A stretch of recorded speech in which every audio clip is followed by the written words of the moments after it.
트럼프 대통령입니다. 트럼프 대통령이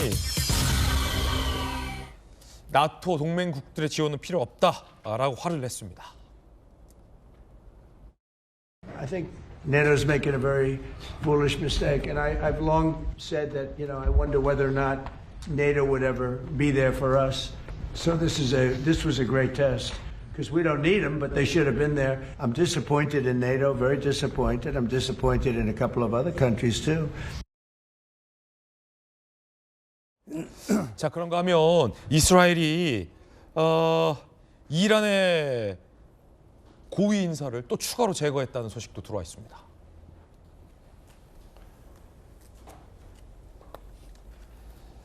자, 어제 저희 도지쿠쇼에서 이란의 이 국가안보회의 사무총장인 알리 라리자니의 제거 소식 전해드렸는데, 이스라엘이 하룻밤 사이에 이란의 어떤 정보기관의 수장 이스마일 하티프도 제거했다라고 추가적으로 밝혔어요. 이란 정권의 모든 지도부를 타격하겠다. 다음 타깃은 모스타바다라고까지 예고했습니다. 자, 전성훈 대통령실 외교안보전략 비서관 모셨습니다. 이스마일 하티프, 이 정보부 장관, 네. 이란의 어떤 공작부서의 수장이다라고 알려져 있는데 어떤 인물입니까? 우리나라의 국가정보원 원장급에 해당하는 분이라고 볼 수가 있는 그래요? 거죠. 예. 그러니까 정보를 총 책임지고 있고 이러한 그 신정 체제가 작동할 수 있게끔 모든 대내외 정보를 종합해서 제공하고. 아니, 그럼 정보기관 수장이면 그만큼 정보도 많고 이란의 공작 활동을 다 진두지휘하는 인물이기 때문에 더 은밀하게 숨었을 텐데 이스라엘은 어떻게 제거한 겁니까? 지금 저렇게 주요 인물들이 제거되는 게 특징 중에 하나는, 물론 그 모사드의 정보력도 있고 예. 해외 외국에서 보는 정보력도 있지만, 지금 사실 이란 내부에서도 모사드와 협력하는 측들이 있습니다. 그래서 이제 여러 차원에서 이렇게 정보를 제공해가지고 이제 작전을 펴고 있기 때문에, 사실 지금 현재 이란 지도부에 있는 대부분의 사람들은 예. 내가 언제라도 당할 수 있다라고 생각할 겁니다. 음. 지금 모지타파 새롭게 임명된 그 최고 지도자도 이미 그 리스트에 올라가 있습니다. 이스라엘이 얘기를 했어요. 제거하겠다고. 그래서 저분도 이제 항상 신변의 위협을 느낄 텐데, 그러면 이제 이렇게 의구심을 가질 수가 있어요. 도대체 그럼 궁극적인 목적은 뭐냐? 저렇게 사람 제거하면 또 올라오고 하는데 궁극적인 목적은 뭐냐? 이렇게 이제 의문을 가질 수가 있는데, 이스라엘과 미국이 원하는 것은 지금 이란 내부에서의 민중 봉기입니다. 예. 그 민중 봉기가 나야 되는데, 지난 1월처럼 상층부에서 너무 강압적으로 압박을 하니까, 이걸 이제 누르고 있으니까 상층부를 제거해 주면은 봉기가 되겠지 하는 기대를 가지고 지금 하고 있는 건데, 그게 지금 그렇게 쉽게 작동하지 않고 있고요. 지금 트럼프 대통령이 이번에 작전을 하면서 얘기한 것 중에 하나는, 그 이란 국민들로부터 들고 일어나라는 얘기도 했지만 해외에 있는 이란 외교관들한테도 망명을 권유했었습니다. 근데 지금까지 어느 누구도 지금 해외 주요 이란 대사관에 어느 누구도 망명을 신청하지 않았거든요. 과거에는 그렇지 않았습니다. 옛날에 그 2003년도에 이라크 전쟁 할 때도, 후세인 정권 제거할 때는 해외의 이라크 공간에서 많이 망명을 했었거든요. 예. 근데 그런 현상이 안 나타난다는 건 얘기는 뭐냐? 저러한 지도부 참수 작전에도 불구하고 이란 상층부, 소위 그 기득권 집단은 상당히 공고하게 안정적으로 유지가 되고 있고, 이런 상황에서 저런 작전의 반작용에 대해서 지금 해외에서 얘기하고 있는 거는 오히려 이 신정 체제를 더 강화시켜준다. 저들의 결속력을 강화시킬 수 있기 때문에 그러한 부작용도 같이 고려해야 된다, 이런 얘기도 나오고 있습니다. 그렇군요. 심상치 않은 상황인데, 자, 그런가 하면 이란이 피해 복수에 나섰다라는 얘기도 나오고 있습니다. 관련된 내용 함께 보시죠. 이란 혁명 수비대는 이스라엘 텔아비브를 향해서 100개 이상의 표적을 타격했다라는 얘기도 나오고 있는데, 자, 지금 인명피해도 좀 있고요. 예, 있습니다. 인명피해도 2명 정도 나온 걸로 알고 있고, 이번에는 저희 그 집속탄이라고 해서 공중에서 이제 터지면서 이제 소형 폭탄들이 이제 분산돼가지고 수십 개, 수백 개가 분산돼가지고 피해 범위를 넓히는 그런 폭탄이 사용됐는데, 지금 사실 그 미국과 이스라엘에서 뭐 이란의 그 탄도미사일 능력을 대부분 제거했다, 이런 발표는 많이 나왔었어요. 그럼에도 불구하고 지금 이란이 규모는 작지만 네. 꾸준히 지금 반격을 하고 있거든요. 예. 꾸준히 반격을 하고 있기 때문에 이란이 가지고 있는 그 탄도 미사일, 뭐 드론 이런 능력들도 지금 완전히 소진된 건 아니고 필요에 따라서 계속 반격을 하고 있는 상황이고 그거는 이란 본토도 그렇지만 호르무즈 해협 지금 미국에서 뭐 공격을 어저께도 했다고 하는데 그 호르무즈 해안에 공고하게 구축되어 있는 이란의 방어선에도 큰 문제는 없는 것 같아 하는 생각이 듭니다. 예. 자, 이 문제는 이 동맹국들의 대응입니다. 캐롤라인 레빗 백악관 대변인의 얘기 준비되어 있는데 한번 들어보시죠. The president is going to continue to talk to our allies both in Europe and also in the Gulf and Arab region. But of course, the president, again, continues to call on our allies to step up and do more. 대통령 필요 없다. 트럼프 대통령 했지만 여전히 백악관 대변인 동맹국들이 향한 압박이다.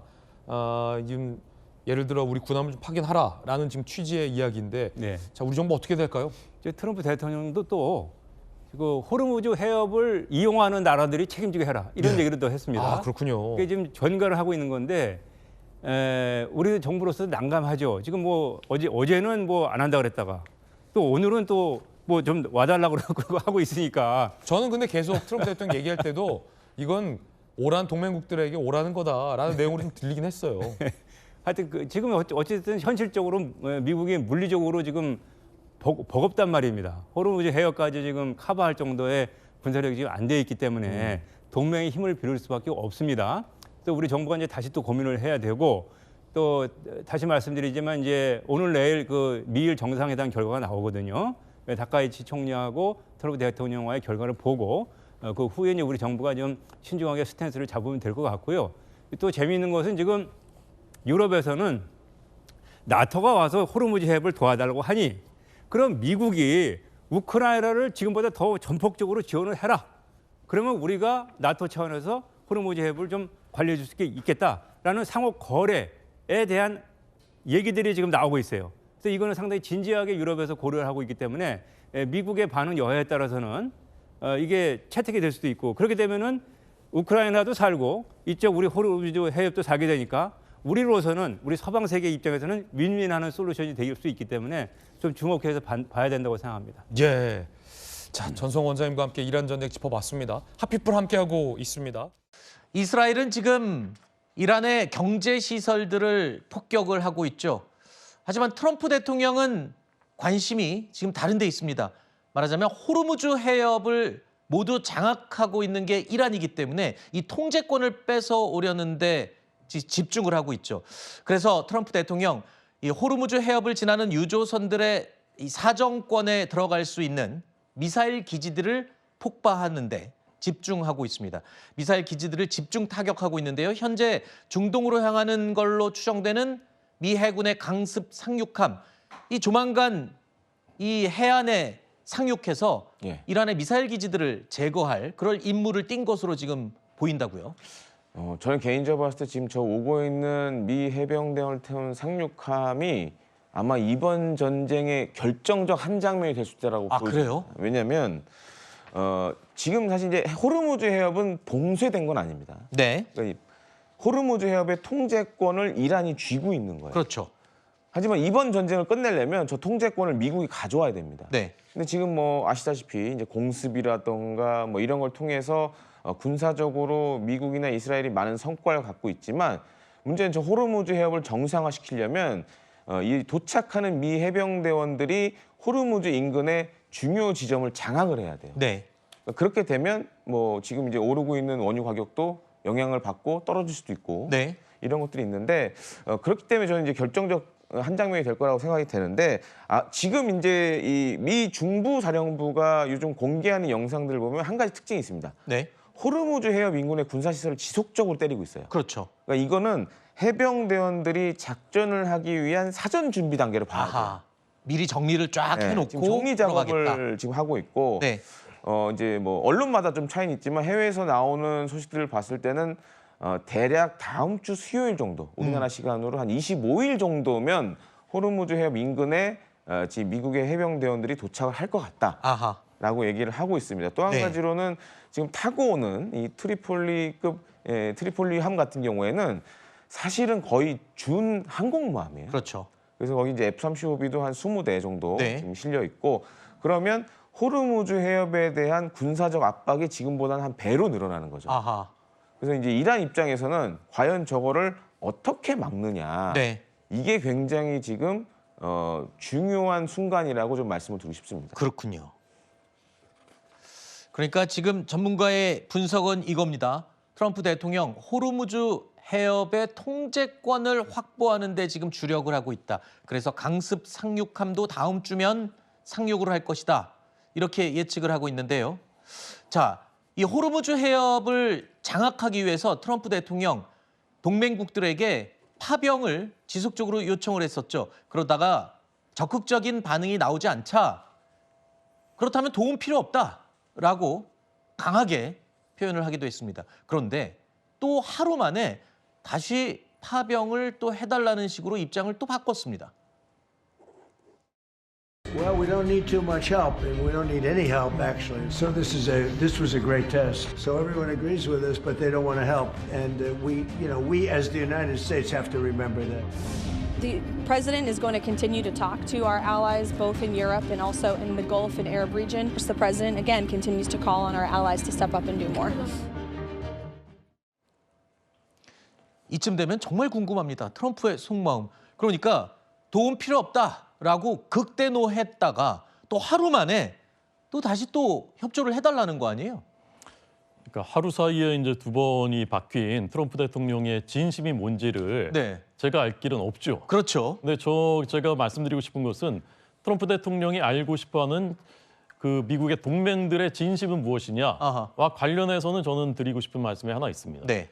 자, 첫째 이것은 남의 나라 얘기가 아닙니다. 네. 국익과 상관없는 얘기가 아닙니다. 우리나라는 원유의 75%를 중동에서 들여오고 있고요. 그중에 네. 90%가 호르무즈 해협을 통과합니다. 우리가 네. 200일치 비축분이 있다고는 하지만 저희가 봉쇄되면 저건 우리의 국익과도 직접 관련돼 있는 얘기입니다. 그렇죠. 미국은 대부분의 자국산 세일가스를 다 자급자족하기 때문에 사실은 저기에 큰 상관이 없을 수 있다고 볼 수도 있어요. 네. 그렇기 때문에 동맹들이 여기에 도와줘야 되는 게 아니냐라고 한 것인데 이것을 마치 그 트럼프가 물론 왔다 갔다 하고 네. 비이성적인 얘기를 가끔씩 하는 것은 맞지만 이게 남의 나라 얘기고 황당한 얘기다. 이렇게 치부하는 그런 시각은 저는 잘못됐다라는 아하. 말씀을 첫째 드리고 싶고요. 두 번째 동맹에 대한 얘기입니다. 네. 한미 동맹을 통해서 우리나라는 1953년 이래 돈으로 치면 수백조 원이 넘는 무상 원조, 또 차관, 그다음에 국방비 절감, 지금도 28,000명 주한미군이 주둔하고 있기 때문에 우리나라 현재 대한민국이 있는 겁니다. 네네. 그런데 미국이 우리가 공격받았을 때 도움을 주는 것은 당연한 일인데 우리는 미국의 일은 뭐 모르겠다. 저는 이게 맞느냐라는 문제 제기를 하고 싶어요. 아하. 오늘 안철수 의원이 이것은 우리에게 좋은 기회다. 그냥 우리가 도움을 받는 입장에서 이제는 상호 기여하는 입장으로 갈 수 있는 좋은 기회다라는 말을 했던데 네. 이제는 우리가 선진국입니다. 그런 알겠습니다. 입장에서 저는 생각해봐야 될 필요가 있다고 생각합니다. 알겠습니다.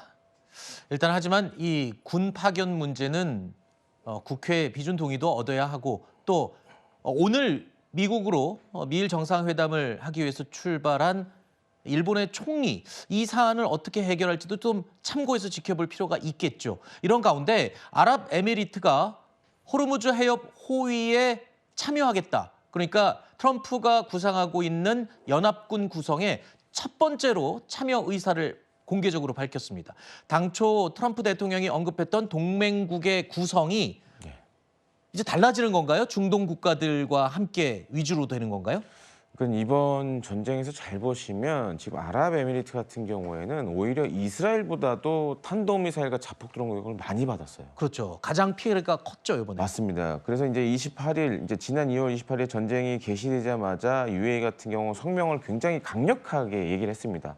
우리도 자위권 있다. 네. 우리도 더 이상 하면 어쩌면 이란을 군사적 수단을 사용할 수 있다. 네.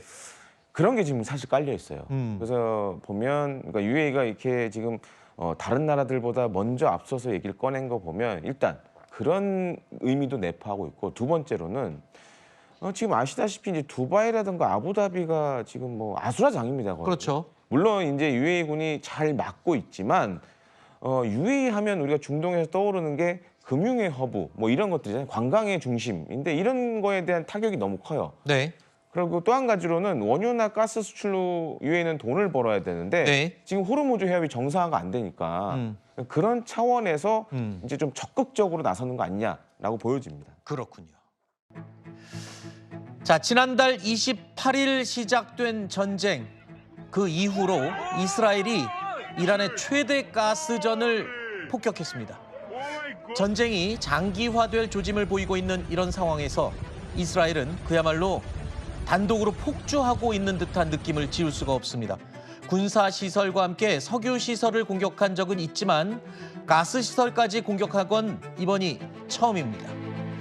자, 지금 전쟁의 양산으로 봤을 때 처음에는 미국과 이스라엘이 함께 이 각가지 시설들을 공습을 했습니다만 이후에 트럼프 대통령은 정유시설들, 경제시설들은 건드리지 않고 군사시설에 집중했잖아요. 근데 이스라엘은 전혀 상관을 하지 않습니다. 그 배경이 있습니다. 그러니까 이스라엘은 이번 전쟁의 목표는 이겁니다. 이란 이 정권을 몰락시키는 기반을 만들겠다라는 쪽으로 지금 보고 있어요. 네. 애초에는 이제 정권 교체까지 얘기했지만 그러기에는 상황이 녹록치 않다. 네. 그러니 정권 교체를 할 수 있는 환경 조성을 해야 된다라는 게 어허. 핵심입니다. 이제 그렇게 따져봤을 때 지금 이란이 가장 아파하는 데가 어딜까요? 바로 저 에너지 시설이죠. 네. 돈줄이자 그리고 저기서 나오는 가스 같은 경우에는 또 이란 국민들이 사용해야 되는 필수적인 제품이잖아요. 네. 그러니까 지금 이스라엘은 주 타겟을 이제 저런 곳을 향하고 있고 반면에 이제 트럼프 미 대통령은 좀 이렇게 생각하는 것 같아요. 베네수엘라처럼 이란의 저런 이제 뭐 석유가 됐든 천연가스가 됐든 저건 우리의 전리품이야. 그렇죠. 그러니까 손대지 마. 네. 그리고 또 한 가지로는 저렇게 타격을 받게 되면 뭐 당장 지금 카타르라든가 다른 인접 지역의 LNG 생산 시설, 뭐 원유 생산 시설이 지금 보복 공격을 당했거든요. 네. 이러면 이제 원유 가격이 또 급속도로 올라가고 그렇죠. 그거를 좀 안 했으면 하는 바람이 있는 거죠. 그렇죠. 트럼프 대통령은요, 조금 전에 자신의 SNS에 이렇게 올렸습니다. 이스라엘이 이렇게 가스전 공격을 하는 사실, 이걸 사전에 자기도 몰랐다는 겁니다. 자, 앞서 미국은 이스라엘의 에너지 시설 공격 자제를 좀 요청한 적도 있었는데 이렇게 되면 지금 이런 표현이 좀 맞을지 맞는지 모르겠습니다만 고삐 풀린 이스라엘, 뭐 트럼프도 통제가 안 되는 겁니까 지금?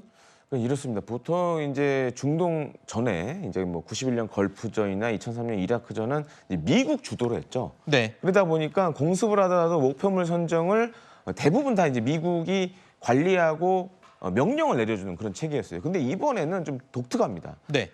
앞서도 제가 말씀드렸지만 이스라엘이 생각하는 군사적 타격 목표와 미국이 생각하는 게 달라요. 네. 그런데 지금 이런 발언들 나오는 걸 보면 상황이 지금 미군 주도로 안 가고 있다라고밖에 아하. 볼 수밖에 없어요. 지금 이러면. 그렇군요. 그러니까 미군의 얘기 안 하고 이스라엘이 독자적으로 목표물을 선정하고 때리는 이런 방식으로 하다 보면 어느 순간에는 굉장히 엇박자가 낼 수밖에 없죠. 네. 그러니까 지금 상황도 사실 비슷하다고 보여집니다. 이 엇박자의 또 다른 하나라고 해야 할까요? 이란의 수뇌부를 잇따라 제거하고 있는 이스라엘. 정보장관도 제거했다는 소식이 어제 또 들려왔는데요. 이에 앞서서 특히 라리자니 사무총장을 또 제거를 했습니다. 그런데 문제는 이 라리자니 사무총장이 트럼프가 지금 찾고 싶어하는 전쟁의 탈출구, 예. 이 탈출구를 함께 논의할 수 있는 협상 대상이었어요. 예. 근데 이 사람을 라리자니를 이스라엘이 또 제거해버렸습니다. 예. 그럼 트럼프 입장에서는 이거 탈출구를 논의할 상대마저도 지금 없어진 거잖아요. 외교적인 지금 입지가 더 좁아졌네요. 그런데 이제 라리자니 같은 경우에는 이제 몇 년 전부터 약간 성향이 바뀌었어요. 그리고 이제 네. 1월 달에 이란에서 대규모 시위가 있었잖아요. 이 강경 진압을 지도한 사람이 이 라리자니입니다. 아하. 그러다 보면 이제 어떻게 봤을 때는 이제 강경파로 분류가 될 수밖에 없죠. 네. 근데 지금 우리가 좀 주의 깊게 봐야 될 게 이겁니다. 지금 이스라엘이 이란의 이런 고위급 지도자들을 제거하는 걸 보면 주로 다 강경파 위주예요. 아하. 강경파 위주로 계속 제거를 해가고 있어요. 반면에 지금 잘 보시면 아까도 잠깐 CG로 나왔지만 이란 대통령은 아직 멀쩡합니다. 네. 온건파로 보고 있는 거예요. 아하. 그러니까 지금 이 공습을 하는 걸 보면 강경파 이런 사람들은 다 제거를 하고 결국에는 온건파만 남겨놓겠다. 그러면 협상도 할 수 있고 미국이나 이스라엘이 원하는 방향으로 종전을 끌어낼 수가 있잖아요. 그럼 저 부분은 트럼프와도 좀 공감을 하면서 진행하는 걸까요? 그러니까 이제 이스라엘이나 미국이나 큰 틀에서 그런 부분은 좀 합의를 한 것 같습니다. 아하. 그렇기 때문에 트럼프 대통령도 뭐 누가 2인자다 그러면 그 사람은 아닌 것 같다 뭐 이런 식으로 이제 구두 개입을 계속 하고 있거든요. 네. 그런 거 봤을 때는 당분간은 이 이스라엘이 이 참수작전 목표는 강경파 제거에 있다라고 좀 생각이 됩니다. 그렇군요. 자, 파병에 대한 트럼프 대통령의 압박이 다시 또 시작이 되면서 이제 우리 정부는 어떻게 대응해야 할지 그 방향도 주목이 됩니다. 이런 상황에서 현재 호르무즈 해협에 발이 묶여 있는 우리 선박도 꽤나 되는데요. 그 선원들 불안감을 감추지 못하고 있습니다. 해협 봉쇄 이후에 페르시아만 해상 화물선에 머무르고 있는 항해사의 목소리를 저희 채널A가 직접 들어봤습니다. 한국군을 파견을 한다 그러면 이제 꺼리가 생기지 않을까, 한국 선박을 공격하겠다 이런 식으로 나올까봐. 공격하는 선박들 보면은 거의 뭐 미국 그리고 이스라엘하고 연결된 선박이 주류입니다. 타깃이 될까에 대한 두려움이지 뭐 미사일을 피하거나 그럴 수는 없을 것 같아서요. 차량들도 못 피하는데 배라고 피할 수 있을까요? 지금 호르무즈 해협에 발이 묶여 있는, 바다 위에서 계속 머물고 있는 우리 선박들 무려 26척이나 됩니다. 지금 안 그래도 사실상 기뢰밭이라고 할 수 있을 정도로 위험한 바다 위에 머물고 있는 건데요. 가지도 오지도 못하고 있는 상황입니다. 자, 이런 상황에서 우리 군이 참전을 할 경우에는 우리도 참전국으로 이란의 타깃이 될 수 있기 때문에 더욱 선원들은 불안할 수밖에 없는 그런 상황이겠어요. 네, 맞습니다. 말씀하셨던 것처럼 한국군이 파병되기 이전 같은 경우도 우리 그 걸프 지역에 있었던 우리 국민들 같은 경우는 전세기나 군용기로 돌아왔을 때 엄청난 공포를 느낀다고 했었는데 호르무즈 해협을 건너지 못해서 그 배 안에 갇혀 있는 분들 같은 경우는 지금 엄청난 공포를 가질 수밖에 없는 것이고, 그렇죠. 말씀하신 것처럼 파병을 한다라고 하는 건 이란과 전쟁에 참여하겠다라는 얘기가 될 수밖에 없기 때문에 타깃이 될 수밖에 없는 상황이지 않습니까? 그리고 그것이 무슨 뭐 무장돼 있는 배가 아닌 상황이기 때문에 언제라도 목숨을 잃을 수 있다라고 하는 생각들을 할 수밖에 없는 상황이다. 네. 그래서 가장 중요한 건 뭐 한미동맹도 중요하게 하겠습니다만 우리 정부의 핵심적인 내용들은 우리의 국민의 생명과 안전을 지키는 문제, 또 만약에 파병을 한다고 하더라도 파병된 군인의 생명과 안전을 지키는 문제가 가장 우선된 문제이다라는 생각이 들기 때문에 네. 저는 파병 문제에 대해서는 매우 조심스러울 수밖에 없다라는 측면. 그래서 저는 한미동맹을 고려하더라도 지금 상황과 관련해서 급박하게 빨리 파병을 결정하는 방식보다는 다양한 우회로들을 고민하고 외교적인 방법으로 미국과의 관계들에 대한 긴밀한 토론을 통해서 네. 저도 우리의 피해를 최소화하는 방향으로 가는 게 맞다. 아니 가장 친하다고 하는 일본 같은 경우도 네. 다카이치 총리 가서 자기가 할 얘기 다 하겠다고 얘기하는 상황 자체들은 네. 내부의 여론 자체가 무너지게 되면 정권이 힘들어지는 측면이 분명히 있기 때문에 네. 매우 조심스럽게 접근해야 된다고 생각을 합니다. 방금 말씀하신 일본의 경우 지금 가장 먼저 이 파병 문제에 대해서 트럼프 대통령과 논의를 시작을 하게 되죠. 다카이치 총리 미일 정상회담을 위해서 어젯밤에 이제 미국으로 출국을 했는데요. 트럼프 대통령을 마주 보고 앉아서 이제 파병에 대한 입장을 그대로 밝혀야 하는 상황입니다. 다카이치 총리의 출국 전 일본 국회에서의 발언 들어보시죠. 日本の法律に従ってできることはできるけどできないことはできない。それをしっかりとお伝えするつもりですし、完全な停戦合意が行われた後ですね、貢献できることが皆無だとは申し上げません。 일본이 못하는 건 못한다. 할 수 있는 거는 하겠다. 이렇게 전달을 하겠다라고 밝힌 겁니다. 하지만 트럼프 대통령의 이 돌발적인 발언과 결정을 그대로 마주하고 앉아서 과연 이게 어떤 방식으로 협의가 이루어질지는 아무도 모르는 일입니다. 그래서 지금 거론되는 방안이 군사를 직접 투입하는, 전쟁 중에 투입하는 게 아니라 일본의 헌법, 평화헌법 그리고 자위대법에 다 근거로 할 때 전쟁이 끝나는 것을 전제로 연구 목적의 군함을 보낼 수는 있다. 이걸 아마 제안할 것 같은데 트럼프가 받아들일지는 모르겠습니다. 지금 당장 필요한 게 군 파견인데. 그러니까 일본 같은 경우에는 1991년 걸프전 때도 비슷한 방식으로 소위함, 네. 기뢰 제거하는 함정들을 다수를 보낸 적이 있었어요. 네. 근데 그것도 전쟁이 막 시작됐을 때 그리고 진행됐을 때가 아니라 거의 끝날 때쯤 보냈어요. 네. 그렇기 때문에 아마 그거를 일종의 이제 기준으로 잡을 겁니다. 네. 그리고 또 한 가지 문제는 이게 또 자위대하고도 좀 연관이 있어요. 네. 왜냐하면 최근에 일본 같은 경우, 뭐 우리나라는 지금 징병제를 하고 있지만 일본은 모병제입니다. 그러다 보니까 최근에 중일 간의 군사 갈등이 좀 심각하잖아요. 자위대 모병이 안 돼요. 왜냐하면 갔다가 전쟁 나면 죽을 수도 있잖아요. 그렇죠. 그런 문제들.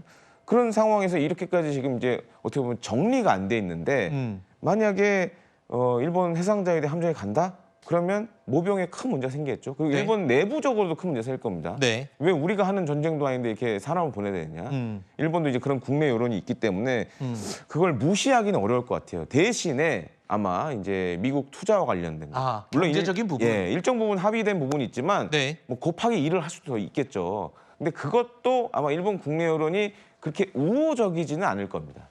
네. 일단 군사적으로는 현실적인 부분을 호소하되 하지만 미국 트럼프 대통령이 좋아할 만한 돈보따리를 싸갖고 가는 차선책을 이 다카이치 총리는 준비하지 않았을까 이렇게 외신들은 보도하고 있습니다. 자, 이 일본의 상황을 전 세계가 주목하고 있습니다. 특히 트럼프 대통령이 직접 언급했던 동맹국들 어떤 결정을 내릴지 참고 사항으로 굉장히 예의주시하고 있죠. 이런 상황에서 이 전쟁은 계속 길어지고 있고 원유 수급 문제가 심각해질 우려가 더 커지고 있습니다. 이제 우리의 일상으로도 이 문제가 침투하고 있습니다. 원유 수급, 우리 일상과 아주 면밀하게 얽혀 있는데요. 저는 원유 수급이 문제가 생기면 그냥 기름값만 오르나 했는데 그게 아닙니다. 비닐봉지 만드는 것, 플라스틱 만드는 것, 자동차 부품 만드는 것 여기에 지금 전부 다 비상에 걸렸다고요? 말씀하셨던 것처럼 원유 가격이 오르게 되면 고물가, 그다음에 고환율, 고금리로 올라가게 되면 경제 전체가 제가 볼 때는 안 좋아지는 상황이 벌어질 수밖에 없는 거죠. 저기 나와 있던 것처럼 나프타 쇼크라고 얘기해서 라면, 과자, 포장재, 화장품 용기, 가구, 침대, 자동차 산업. 그러니까 우리의 일상의 모든 부분과 관련해서 연동되는 측면들이 분명히 있기 때문에 네. 지금 정부가 노력을 많이 하는 것 같아요. 네. 예를 들면 UAE를 통해서 2,400만 배럴 8일치 정도를 구했다고 얘기하는데 네. 단기적인 문제로 해결될 부분은 아닌 것 같다라는 생각이 들기 때문에 이 부분과 관련해서 대통령이 선제적인 대책이 필요하다라고 얘기했던 것처럼 뭐 10부제니 2부제니 이런 얘기가 나옵니다. 저는 그래서 네. 장기화할 가능성이 높다. 이스라엘 스스로가 지금 앞으로 3주는 하겠다고 전쟁을 하겠다고 얘기했거든요. 네. 6개월까지도 갈 수 있는 측면들이 분명히 있기 때문에 저는 좀 국민들에게 충분히 호소를 해서 우리 정부가 좀 이 장기적인 싸움에서 최소의 어떤 피해를 당할 수 있을 만큼의 대책들을 만들어가는 네. 그런 어떤 좀 과정들이 좀 필요하지 않을까 생각을 하게 됩니다. 네. 지금 나프타 쇼크라고 하는데요. 이 나프타라는 게 플라스틱, 비닐, 뭐 자동차 부품 광범위한 곳에서 이 필요한 주 원료입니다. 그러니까 원유를 가공하면서 나오는 물질인데 이 나프타가요. 지금 우리나라에서 앞으로 한 며칠밖에 쓸 수 있는 양 그게 딱 남은 상태라고 합니다. 정부에서도 전략물자로 지정을 해서 외부 유출을 막는 조치까지 지금 내린 상황이라고 하는데요. 자, 일단 이란의 전쟁 상황이 우리 경제 전반에도 악영향을 미칠 우려가 점점 더 커지고 있는 상황입니다.